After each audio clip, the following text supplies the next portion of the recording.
దేశంలోనే అత్యధిక కేసులతో అత్యధిక కాలం బెయిల్ మీద ఉండి ముఖ్యమంత్రిగా ఉన్న జగన్మోహన్ రెడ్డి గారికి 10వ వార్షికోత్సవ బెయిల్ శుభాకాంక్షలు ఈరోజు జనసేన పార్టీ తరఫున ఆంధ్ర రాష్ట్ర ప్రజల తరఫున కూడా ముఖ్యమంత్రి గారికి మేము శుభాకాంక్షలు తెలియజేస్తాం. మీకు 10 సంవత్సరాలు బెయిల్ వచ్చింది కాబట్టి బెయిల్ మీద 10 సంవత్సరాలు ఉండి చక్కగా రాజ్యాంగ వ్యవస్థల ద్వారా జైలుకి వెళ్ళిన మీరు బెయిల్ మీద వచ్చి రాజ్యాంగ వ్యవస్థను వాడుకుంటూ వ్యవస్థను విధ్వంసం చేస్తూ ప్రతిపక్ష నాయకుల్ని అన్యాయంగా తొక్కేయాలని ప్రయత్నిస్తూ వేల కోట్లు సంపాదించిన మీకు మరోమారు 10వ వార్షికోత్సవ బెయిల్ శుభాకాంక్షలు.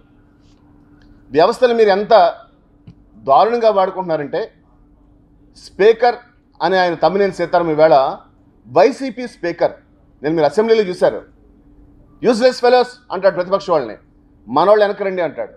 ఆయన హావభావాలు చూస్తుంటే రోడ్డు మీద అనాగరికుడు కూడా అలా బిహేవ్ చేయడు.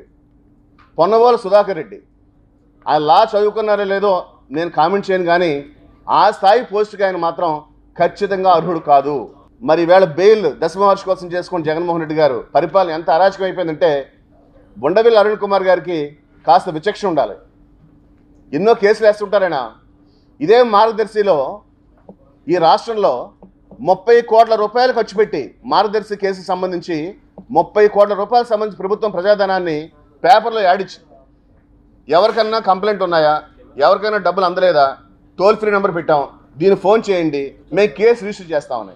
ఏమండి, ఎవరన్నా కేసు పెడితేనే సంవత్సరాలు పడుతుంది.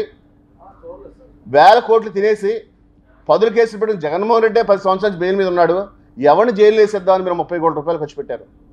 అంటే వ్యవస్థని ఎంత దారుణంగా వాడుకుంటున్నారో ఇవాళ ఆంధ్ర రాష్ట్ర ప్రజలు చైతన్యవంతం అవ్వాలి. 10వ వార్షికోత్సవ బెయిల్ చేసుకుంటున్న జగన్మోహన్ రెడ్డి పరిపాలనని కట్టడి చేయాలని డిమాండ్ చేస్తుంది.